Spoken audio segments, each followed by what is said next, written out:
Hello everyone, welcome back to my channel. मैं अनंता आप सभी का स्वागत करती हूँ। फ्रेंड्स, आज की क्लास में मैं बिहार का जो मैंने छोड़ा हुआ था क्लास 4th का एससीईआरटी पार्ट 1 करवाया था और आज पार्ट 2 करवा के आपका जो ईवीएस है वो कंप्लीट करवा दूंगी। ठीक है, तो वीडियो को एंड तक ज़रूर देखिएगा क्योंकि क्लास में ये देखिए मैंने हाईलाइट करके कितने अच्छे से चीज़ों को एक्सप्लेन किया है और जितनी भी इंपॉर्टेंट चीज़ें हैं सारी ही मैंने इसमें डाल रखी हैं। ठीक है, तो स्टार्ट करते हैं। मैंने चैप्टर 17 तक तो मैंने खुद करवा दिया था और आज चैप्टर 18 से है।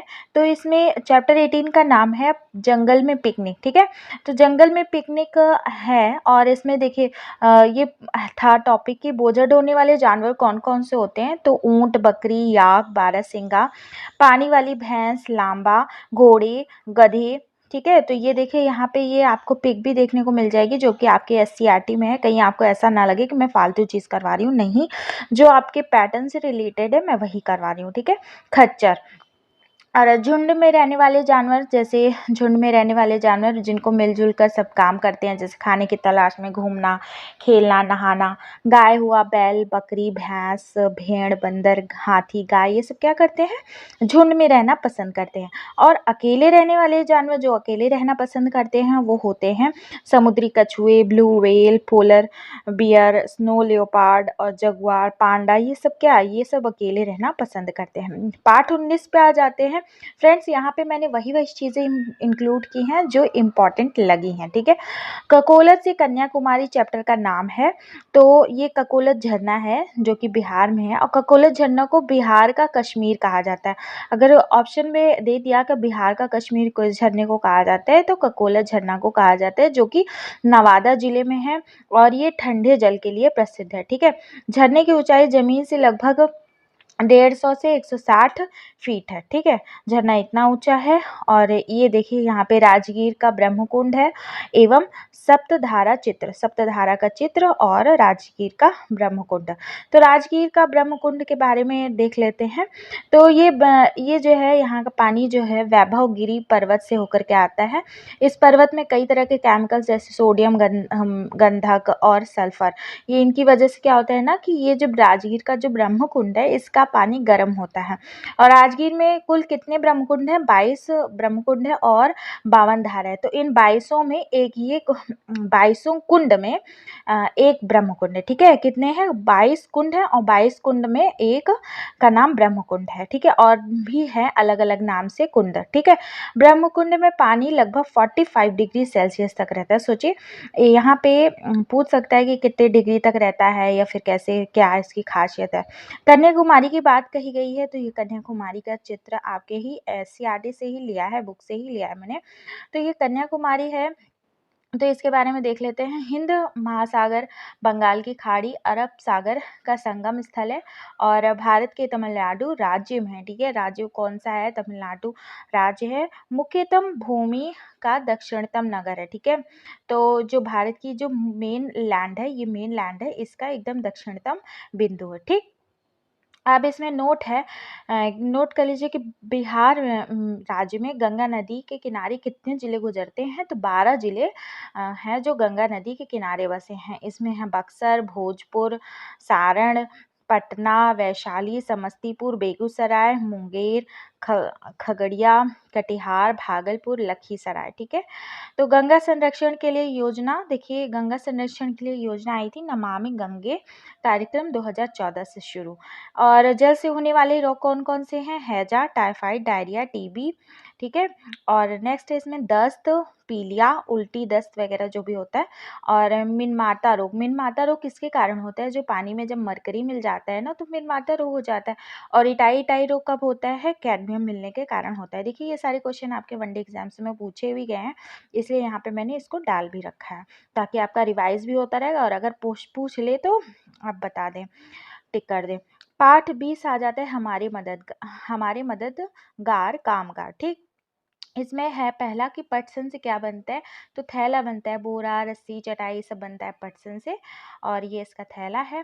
कपास, देखिए कपास के पेड़ से क्या है, कपास के पेड़ जो है कपड़ा बनाने में और कई तरह के रोग ठीक करने में भी काम आता है, ऐसे दवा का भी काम आता है। ठीक है, ईख से गुड़, चीनी, मिश्री ये सब बनता है। ठीक है, ईख से। और ये देखिए गुड़ बना बना रहे हैं। और व्यावसायिक पशुपालन क्या होता है कि व्यावसायिक पशुपालन भी कृषि व्यवसाय की एक शाखा होती है, और जिसमें मुर्गी, बकरी, भेड़, मछली, घोड़ा इत्यादि ये सब क्या करते हैं, व्यवसाय मतलब इनको पाला जाता है। ठीक है। अब नेक्स्ट है इसमें, ये देखिए ये खेती में काम आने वाले औजार हैं, कुल्हाड़ी, हंसिया, फावड़ा, कुदाल, ये सब। तो ये सब क्या है, खेती में काम आता है। और नेक्स्ट है इसमें पार्ट 21.21 में है तरह तरह के घर। तो तरह तरह के घर, ये देखिए ये पिक्स आपकी उसी में एससीईआरटी में थी, इसलिए मैंने इंक्लूड कर दिया, ताकि देखिए एससीईआरटी की पिक मैंने इसलिए इंक्लूड किया है ना, ताकि आपको ऐसा लगे ना कि मैं इरेलीवेंट चीज़ें, नहीं, इरेलीवेंट नहीं है, बहुत ही रिलेवेंट है और एकदम टू द टॉपिक है। अगर आपने इसको पढ़ लिया तो ये आपका ए टू जेड कवर करता है। ठीक। और इग्लू के बारे में देखिए, ये बर्फीले प्रदेशों में चारों ओर बर्फ ही बर्फ होती है, जहाँ पे न पत्थर होता है न ईंट होता है, तो वहाँ पे पाई जाती है, बर्फ से बनता है ये घर। और इसमें इसको क्या कहते हैं, इग्लू कहते हैं। ठीक है। इसमें लोग रहते हैं ठंड से बचने के लिए। घर मतलब अब देखिए घर कितने प्रकार के होते हैं, 2 प्रकार के होते हैं, कच्चा घर, पक्का घर, ये तो सबको पता ही है। और मिट्टी से बने घर देखिए, चारा, झाड़ियों, बादाम, लकड़ी, घास, ये सबसे क्या होता है, मिट्टी से घर बनते हैं। तो क्या होते हैं, जहाँ बहुत ज़्यादा गर्मी होती है ना, तो वहाँ मिट्टी से घर बनाए जाते हैं, क्योंकि मिट्टी के घर में ना अंदर रहो तो बहुत ठंडा लगता है। जैसे राजस्थान वगैरह में मिट्टी के घर होते हैं। कीड़ों से बचने के लिए गाय का गोबर से घर को लीपते हैं, हमारे यहाँ तो बोले जाते हैं लीपना। ठीक है। लकड़ी और बांस से बने घर, जहाँ बहुत ज़्यादा बारिश होती है, जैसे असम वगैरह में, उत्तर पूर्वी ये क्षेत्रों में 10-12 फीट ऊपर बनाए जाते हैं, ताकि बाढ़ से बच सकें। ठीक है। और पत्थर के घर लद्दाख में पाए जाते हैं, ठंडे रेगिस्तान इलाकों में। और 2 मंजिले के होते हैं, और मिट्टी और चूने की मोटी परत से उसको बनाया जाता है। घर में फर्श या छत बनाने में जंगल का उपयोग होता है। भूतल में खिड़कियाँ नहीं होती। और ये सब आपने सीटेट में वगैरह में भी पढ़ा होगा। और लोग पहली मंजिल पर रहते हैं। तो देखिए ये सारी चीज़ें वही घुमा फिरा के पूछता रहता है। ठीक। वही घुमा फिरा के आपके ईवीएस वगैरह में, ईवीएस वही था ही, वही पूछा ही जाता था उसमें। पत्थर और लकड़ी के घर तो वर्षा और हिमपात के पहाड़ी इलाकों में ढलान जो रहता है ना, इस तरह से, उस तरह से बनता है उनकी छत, लकड़ी की छत, ढलान। और ये कहाँ पे, इस तरह के घर कहाँ पे जाते हैं, श्रीनगर, मनाली में, कश्मीर घाटी में। श्रीनगर में खूबसूरत नक्काशी को क्या कहते हैं, मेहराब कहते हैं। और विशेष खिड़की जिसे हम क्या कहते हैं, डैब कहते हैं, कि विशेष खिड़कियों के नाम क्या है, डैब है। ठीक है। पत्थर और लकड़ी के घर कहाँ पाए जाते हैं, पत्थर और लकड़ी के घर श्रीनगर, मनाली, कश्मीर घाटी, इन सब जगहों पे पाए जाते हैं। हाउस बोट, देखिए हाउस बोट क्या होता है, पानी में लकड़ी से बनी होती है। और नेक्स्ट है इसके बारे में, केरल और आप कश्मीर में आपको मिल जाएगा हाउस बोट। देखिए नाव में पाए जाने वाले एक खूबसूरत लकड़ी की नक्काशी को खत्म बैंड कहते हैं। खत्म बैंड, जो नाव में अंदर नक्काशी होती है उसे बोलते हैं खत्म बैंड। ठीक। और 80 फीट लंबे और 8-9 फीट चौड़े होते हैं। और तंबू वाले घर, जैसे तंबू घर जो प्लास्टिक के बने होते हैं, कपड़े के बने होते हैं। जैसे जो पर्वत पे चढ़ते हैं वो इसी तरह के घर बनाते हैं, कपड़े तंबू वाले। तो लद्दाख के चांगपा जनजाति है ने शंकु के आकार वाले तंबू को रेबू कहते हैं। जो लद्दाख में जनजाति है वो इस तरह के उनके घरों को क्या कहते हैं, रेबू कहते हैं। ठीक है। और ऊंची इमारतें होती हैं, ऊंची इमारतें, जैसे प्लेन एरियाज़ में ऊंची इमारतें पाई जाती हैं, दिल्ली वगैरह में, यूपी वगैरह में ये सब ऊंची इमारतें पाई जाती हैं, क्योंकि प्लेन एरिया है ना। सादे क्षेत्रों में, बड़े या मेट्रो शहर में ईंटें, सीमेंट, इन सब से इनके घर बनाए जाते हैं। ठीक है। तो ये देखिए यहाँ पे ये सब आपको मैंने डाल दिया है, ताकि आप एक बार देख लें और आपके दिमाग में बैठ जाए। ये देखिए रेबू इन लद्दाख, हाउस, देखिए ये house in Manali, house boat in Srinagar, house in Leh, हाँ ठीक है। और हाउस इन कश्मीर, अपार्टमेंट जैसे मुंबई वगैरह में होते हैं प्लेन एरियाज में। ठीक। नेक्स्ट इसमें आ जाता है कि पाठ 22, अजय जब घर लौटे। अजय जब गांव लौटे, ठीक है। अजय जब गांव लौटे तो बांस और रस्सी से बने पुल। तो बांस और रस्सी से बने पुल कहाँ पाए जाते हैं? भारत के असम राज्य में पाए जाते हैं बांस और रस्सी से बने पुल, ठीक है। तो ये आपका एससीईआरटी का ही पिक था, यहाँ पे मैंने लगा रखा है। और असम राज्य में बहुत मतलब बारिश बहुत ज़्यादा होती है, तो जैसे घुटनों तक पानी भर जाता है, इसलिए इस तरह से बांस से बना पुल बनाया जाता है, ठीक है। बच्चे वगैरह जाते हैं अपना, और सब लोग जाते हैं। ट्रॉली, ट्रॉली क्या है? ट्रॉली से ये देखिए लकड़ी से बना झूला होता है, और वही रोपवे एक तरह का, और लोहे की रस्सी पुली की मदद से इस रस्सी रखता है। 4-5 लोग अंदर बैठ सकते हैं। जो लोग भी रोपवे में बैठे होंगे, अक्सर तो अब सभी लोग बैठ गए होंगे मुझे लगता है जहाँ तक, तो वो लोग सब लोग जानते ही होंगे। सीमेंट का पुल, ये देखिए सीमेंट का पुल तो अक्सर ये देखता है, सीमेंट का पुल है, तो ये ईंट सीमेंट से बना पुल है। फ्रेंड्स, अगर आप ये तैयारी कर रहे हैं ना, तो आप जो टीचिंग का तैयारी कर रहे हैं ना, ये बहुत ही, इसमें मैंने जो भी इंक्लूड डाला है ना, ये बिल्कुल रिलेवेंट है, ठीक है। इसलिए जिसका भी एग्ज़ाम हो उसके साथ ज़रूर शेयर करिएगा, ठीक, कि ताकि उसको भी बेनिफिट हो। वल्लम, वल्लम क्या होता है? वल्लम जो केरल नदी में पार करने के लिए लकड़ी की बनी क्या होती है? छोटी नाव होती है। ये देखिए इसका नाम वल्लम है, ठीक है। ऊँट गाड़ी, ऊँट गाड़ी तो सभी को पता है कि राजस्थान में चलती है, क्योंकि ऊँट वहाँ पे बहुत तेज़ चलते हैं। और बैलगाड़ी, बैलगाड़ी मैदानी इलाकों में, गाँव में इन सब पे, ये देखिए बैलगाड़ी, ये यूपी और आपके बिहार वगैरह में इस तरह का मिल जाएगा। जुगाड़, जुगाड़ तो ये देखिए जुगाड़ आगे मोटर बाइक की तरह दिखता है, पीछे लकड़ी के फट्टे वगैरह होते हैं, तो ये जुगाड़ से बना गया। नेक्स्ट इसमें बताया गया हावड़ा ब्रिज के बारे में, तो फोटो इंक्लूड करी गई थी, तो इसके बारे में हम जान लीजिए। हावड़ा ब्रिज कहाँ है? कोलकाता में है। तो कोलकाता क्या है? कोलकाता भारत के पश्चिम राज्य का एक औद्योगिक शहर है, जो कि हुगली नदी के दाहिने तट पे, ठीक है, याद रखिएगा। कोलकाता कौन से तट पे है? दाहिने तट पे। देखिए ये राजगीर का रज्जू मार्ग है, ये राजगीर का रज्जू मार्ग है, ठीक है। बिहार में रज्जू मार्ग राजगीर जिले के गृद्धकूट पर्वत पर है, ठीक है। कौन से पर्वत पर है? गृद्धकूट पर्वत पर, जिसका निर्माण 1972 में किया गया था, ठीक। ये देखिए पटना का चिरैया टांड ओवरब्रिज, चिरैया टांड ओवरब्रिज, ठीक। और ये गंगा नदी पर बनाया गया क्या है? महात्मा गांधी सेतु पुल, महात्मा गांधी सेतु पुल। ये सारे पिक्स आपके उसमें एससीईआरटी में भी थे। और पटना को हाजीपुर से जोड़ता है, ये क्या करता है? जो महात्मा गांधी सेतु पुल है ना, ये करता है पटना को हाजीपुर से जोड़ता है, ठीक है। प्रधानमंत्री श्रीमती जो इंदिरा गांधी जी थी, इन्होंने इसका मतलब निर्माण करवाया था। और पशु पक्षियों की बोलियाँ, हाँ, इसमें एक टॉपिक आता है कि पशु पक्षियाँ किस तरह से बोलते हैं।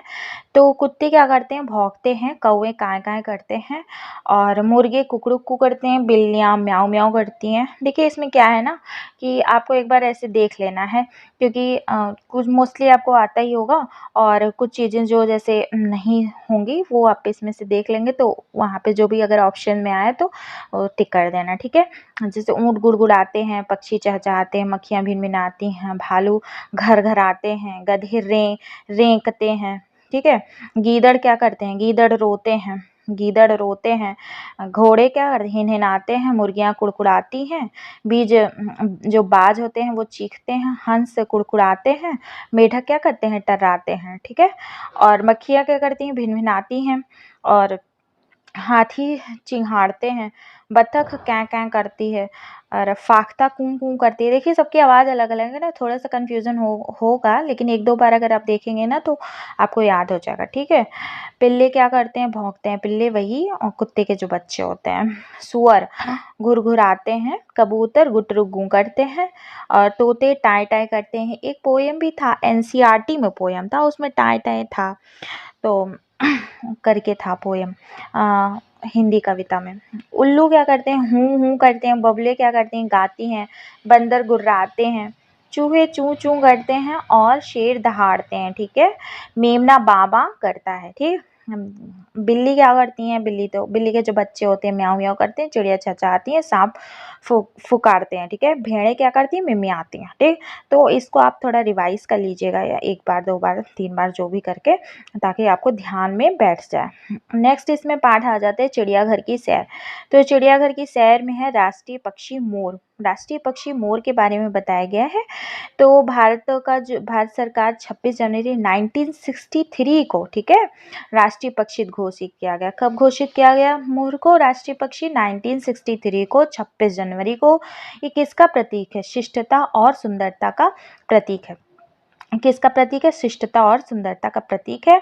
और मोर की आवाज़ अत्यंत तेज और कर्कश होती है, जो कि हम 3 से 4 किलोमीटर दूरी से भी हम लोग सुन सकते हैं। जैसे गांव एरिया में जाओ ना, तो मोर जब बोलते हैं ना, तो बहुत बहुत अच्छा लगता है। मोर की जो औसत आयु होती है 20 से 25 वर्ष होती है। मोर एक सर्वाहारी जीव है, जैसे कीड़े मकोड़े और सांपों को भी खाते हैं, ठीक है। मोर क्या करते हैं? सांपों को भी खाते हैं। और नेक्स्ट इसमें आ जाता है राष्ट्रीय पशु बाघ। बाघ के बारे में, बंगाल टाइगर, बंगाल टाइगर, ठीक है। देखिए 1973 में भारत का राष्ट्रीय पशु घोषित किया गया बंगाल टाइगर को। इससे पहले क्या होता था? राष्ट्रीय पशु शेर माना जाता था, शेर। लेकिन 1973 से राष्ट्रीय पशु घोषित कर दिया गया बंगाल टाइगर। और 1973 में प्रोजेक्ट टाइगर की भी शुरुआत की गई। अब नागपुर को भारत की बाघ राजधानी कहते हैं। कौन सी राजधानी? नागपुर को भारत की बाघ राजधानी कहते हैं। और जैसे आपकी बार टाइगर सेंसस हुआ था, देखिए यहाँ पे मैंने करंट डाटा भी इंक्लूड किया है कि टाइगर सेंसस में भारत में जो संख्या है टाइगर की बढ़कर कितनी हो गई है? 3167, क्या बोलते हैं, 67, 3167, 66, 67, हाँ ऐसे ही बोलते हैं। देखिए 5वां पॉइंट है कि प्रोजेक्ट टाइगर की जो शुरुआत हुई थी उत्तराखंड में स्थित जिम कॉर्बेट नेशनल पार्क से किया गया था, और जो कि एशिया का पहला नेशनल पार्क है, ठीक है। बिहार में एकमात्र जो टाइगर रिजर्व है वो सिर्फ और सिर्फ वाल्मीकि टाइगर रिजर्व है। और इसके बारे में मैंने प्रीवियस वीडियो में बता रखा है। क्लास जब मैंने करवाया था क्लास 5 का SCERT करवाया था बिहार का, तो उसमें मैंने बहुत अच्छे से एक्सप्लेन कर दिया है, ठीक है। तो जिन्होंने क्लास 5 का SCERT बिहार का नहीं देखा है, तो जाके देख लेना, उसमें भी मैंने बहुत अच्छे से कवर करवा रखा है, ठीक। तो देखिए कैलाश सांखला जो है, इनको टाइगर मैन ऑफ इंडिया कहते हैं। अब नेक्स्ट आ जाता है बाघों की जो सर्वाधिक संख्या है के कारण जो मध्य प्रदेश है ना, इसे टाइगर स्टेट ऑफ इंडिया कहता है। टाइगर स्टेट ऑफ इंडिया कौन सा है? मध्य प्रदेश है। राष्ट्रीय पुष्प कमल की बात करते हैं तो 26 जनवरी सन 1950 को भारत का राष्ट्रीय पुष्प घोषित किया गया। और कमल फूल जो होता है ना, शांति और सुंदरता का प्रतीक माना जाता है, ठीक है। अब भारत का राष्ट्रीय चिन्ह देख लेते हैं। राष्ट्रीय चिन्ह क्या है? सिंह चतुर्भुज स्तंभ शीर्ष है। और ये 26 जनवरी 1950 को भारतीय राष्ट्रीय चिन्ह घोषित किया गया। इसको लिया गया है सारनाथ से, और सारनाथ में जो अशोक सिंह के सिंह स्तंभ है उनसे। और मूल स्तंभ में कितने हैं? मूल स्तंभ में 4 सिंह हैं जो एक दूसरे की पीठ के, तो अब 3 ही दिखेगा, सामने से पीछे वाला तो दिखेगा नहीं, ठीक है। तो अब ये इसमें क्या क्या है? इसमें एक हाथी है, चौकड़ी भरता हुआ घोड़ा है, ठीक है, एक घोड़ा, चौकड़ी भरता हुआ घोड़ा, एक सांड और एक सिंह की उभरी हुई फोटो है, ठीक है। बीच में क्या है? चक्र बना हुआ है। ये देखिए मैं किसकी बात कर रही हूँ? मैं इसकी बात कर रही हूँ, यहाँ वाली बात कर रही हूँ, ठीक। और नेक्स्ट इसमें है कि फलक के नीचे जो मुंडकोपनिषद में लिखा, मुंडकोप से लिया गया, क्या लिया गया है? सत्यमेव जयते, ठीक है, देवनागरी लिपि में लिखा गया है, जिसका अर्थ होता है सत्य की ही विजय होती है, और सत्य की विजय हमेशा होती है, ठीक है। देर लगता है लेकिन सत्य की ही विजय होती है। सचिवालय, सचिवालय की बात की गई है तो मंत्रियों के जिस कार्यालय और सरकारी कामकाज होते हैं, यहाँ प्रतिदिन क्या होता है? झंडा तिरंगा फहरता है। और ये है पटना बिहार का सचिवालय, ठीक है। और शहीद स्मारक, ये देखिए शहीद स्मारक की अपनी एक कहानी है। और शहीद स्मारक पटना शहर के जो पुराना सचिवालय है उसी के सामने है। और इसमें 7 युवा जो थे स्वतंत्रता सेनानी थे, इनकी याद में बनाया गया था, ठीक है। 1942 में जो भारत छोड़ो आंदोलन हुआ था ना, इन्होंने अपनी उसमें प्राण की आहुति दी थी, 7 युवाओं ने, ठीक है। और शहीद स्मारक की जो आधारशिला है बिहार के राज्यपाल श्री जयराम दास दौलत राम 15 अगस्त 1947 को रखी थी, ठीक। और इसमें है कि जो ये इनकी मूर्तियां हैं किससे बनी है? कांसे से बनी है। इसमें धोती कुर्ता पहने, गांधी जी की टोपी पहने 7 छात्र को प्रदर्शित किया गया था, ठीक। अब ये देखिए, ये तिरंगा की फोटो है और तिरंगा में जो केसरिया रंग होता है वो साहस और बलिदान का प्रतीक है। सफ़ेद रंग सत्य और शांति का, हरा रंग खुशहाली और समृद्धि का प्रतीक होता है। जो चक्र होता है ना, देश की प्रगति और परिवर्तन का प्रतीक होता है। ये पूछ सकते हैं ऑप्शन में, आप इसको एक बार अच्छे से देख लीजिए। स्क्रीनशॉट लेना हो तो ले लीजिएगा, ठीक है। जो हमारा राष्ट्रगान है ये लेट श्री रविन्द्रनाथ टैगोर जी ने लिखा था और इनको भारत रत्न मिला था पुरस्कार 1954 को। और रविन्द्रनाथ टैगोर जी को 1913 में जैसे गीतांजलि कविता के लिए ही नोबेल पुरस्कार मिला था, ठीक है। ये पहले एशियाई व्यक्ति थे जिन्हें नोबेल पुरस्कार मिला था, ठीक। और इन्हें प्यार से गुरुदेव, कवि, गुरु, विश्व कवि कहा जाता था, ठीक है। रविन्द्रनाथ टैगोर जी ने कौन कौन से देश का राष्ट्रगान किया था, मतलब लिखा था? भारत का, बांग्लादेश का।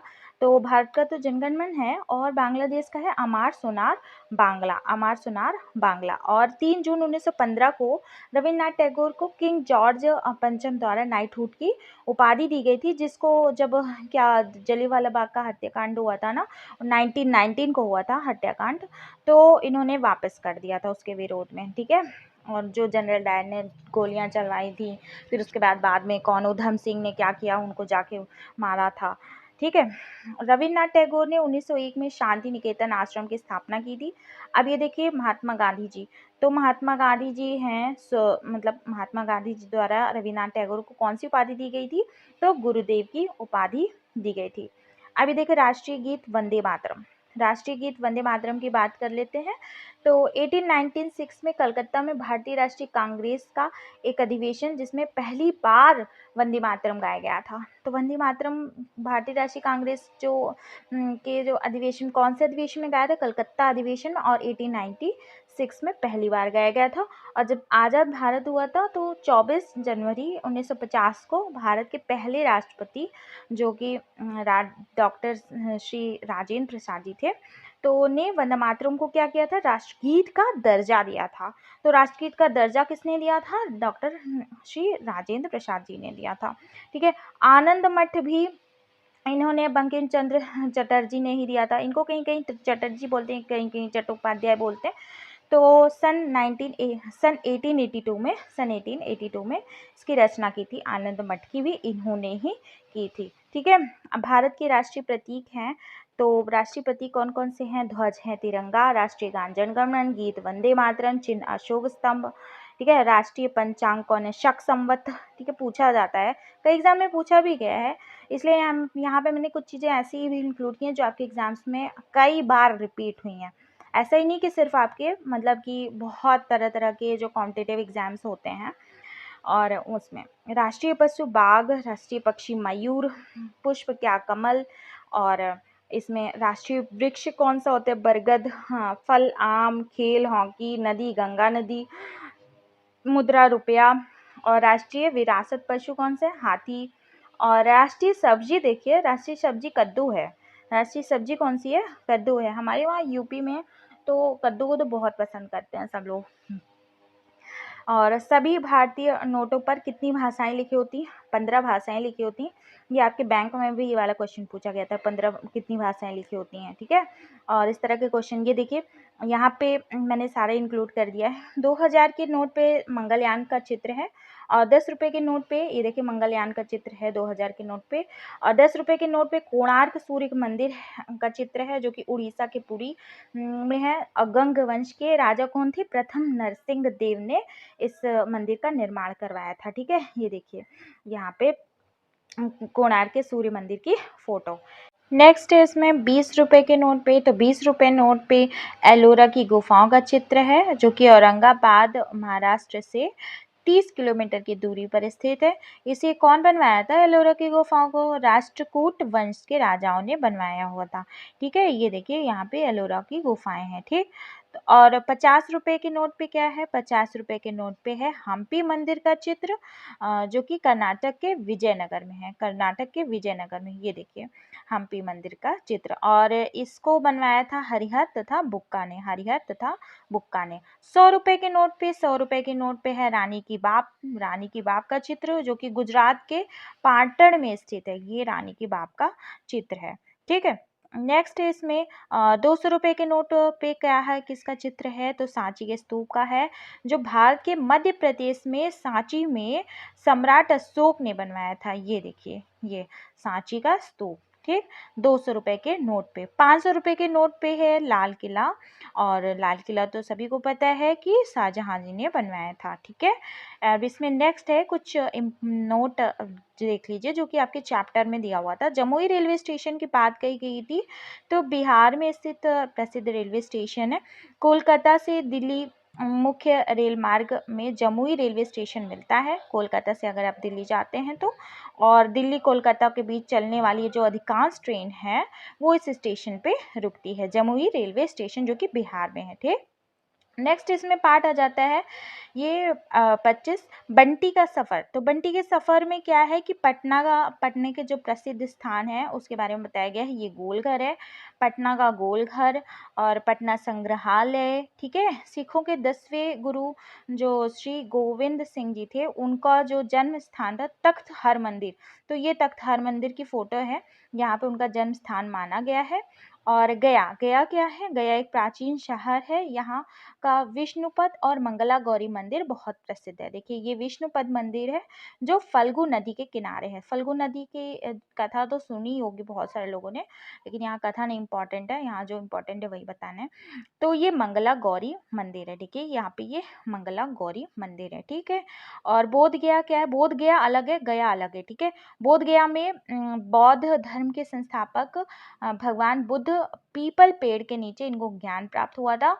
और पारसनाथ क्या है, पारसनाथ का जो पहाड़ है ना, बिहार और झारखंड राज्य का सबसे ऊंचा पहाड़ है। और पर क्या हुआ था कि जैन धर्म के जो 23वें तीर्थंकर थे, पार्श्वनाथ का मंदिर है, ठीक है। और नेक्स्ट इसमें है सुभाष चंद्र बोस जी। सुभाष चंद्र बोस जी को 21 अक्टूबर 1943 को सिंगापुर में स्वतंत्र भारत मतलब आज़ाद हिंद के जो अंतिम अंतिम जो प्रशासन की स्थापना की थी। किसकी स्थापना की थी, आज़ाद हिंद फौज की, 1943 में सिंगापुर में, ठीक। नेक्स्ट है इसमें बिहार के बारे में कुछ बोली है कि बिहार में कौन मतलब जगह जगह पे कौन कौन सी बोली। तो पटना, गया, नालंदा में लोग मगही बोलते हैं, ठीक है। और वैशाली, मुजफ्फरपुर में बज्जिका, और मधुबनी में कौन सी बोली बोलते हैं, मैथिली, ठीक है। तो मैथिली कहाँ कहाँ बोली जाती है, दरभंगा और मधुबनी में, ठीक है। अंगिका कहाँ बोली जाती है, मुंगेर और भागलपुर में। भोजपुरी बोली जाती है आपके भोजपुर, रोहतास में, ठीक है। रोहतास और भोजपुर में भोजपुरी बोली जाती है। देखिए, यहाँ पे बोकारो इस्पात कारखाना की बात इसलिए भी कही गई है क्योंकि पहले तो झारखंड एक था, झारखंड और बिहार दोनों एक था, तो इस वजह से यहाँ पे इस चैप्टर में बोकारो की भी बात कही गई है। तो यह सोवियत संघ के सहयोग से 1965 में प्रारंभ हुआ। अब क्या है, झारखंड में है, तो झारखंड राज्य में जो उरांव जनजाति पाई जाती है, इसके अतिरिक्त बिरहोर और बिरहोर जनजाति है। मुंडा, संथाल तो सभी को पता है, उरांव जनजाति ज़्यादातर पाई जाती है। जो उरांव जनजाति है वो कुड़ुक भाषा बोलती है, और मुंडा जो जनजाति है मुंडारी बोलती है। संथालों की भाषा संथाली है। इसके अतिरिक्त जो झारखंड में अलग अलग भाषाएं बोली जाती हैं, सादरी, नागपुर और खोरठा नागपुरी, इस तरह की भाषाएं बोली जाती हैं, ठीक है। रांची की बात कर लेते हैं। रांची में क्या क्या है, रांची में जो हैवी इंजीनियरिंग कॉरपोरेशन लिमिटेड है, ये है रांची में। भारी मशीन का कारखाना रांची में ही स्थित है। और कांके का पागल खाना, कांके में पागल खाना, ये देखिए, ये रांची में ही है। और नेतरहाट जलप्रपात रांची में है। और जोन्हा जलप्रपात भी रांची में है, ठीक है। तो यहीं पे था। आई होप कि आपको ये क्लास आज की पसंद आई होगी। फ्रेंड्स, जिनका भी बिहार का पेपर है शिक्षक भर्ती का, आप उनके साथ ये ज़रूर शेयर करिएगा क्लास, क्योंकि उनके लिए बहुत बेनिफिशियल होने वाला है। यहाँ पे जितने भी मैंने हाईलाइटेड हैं, ये देखिए, ये सारे एग्जाम्स में भी पूछे भी गए हैं और आपके में भी पूछे जा सकते हैं, ठीक है। तो ठीक है फ्रेंड्स, आई होप कि आपको ये क्लास आज की पसंद आई होगी। और नेक्स्ट मैं आपको क्लास दूंगी करंट अफेयर वगैरह की, और मैंने दे भी रखा है बहुत सारे करंट अफेयर, बिहार स्पेशल वगैरह। तो जाकर के जिन्होंने नहीं देखा है वो अपना रिवाइज कर लें, ठीक है। ठीक है, फिर हम मिलते हैं नेक्स्ट वीडियो में। तब तक ले बाय बाय, टेक केयर, नमस्कार।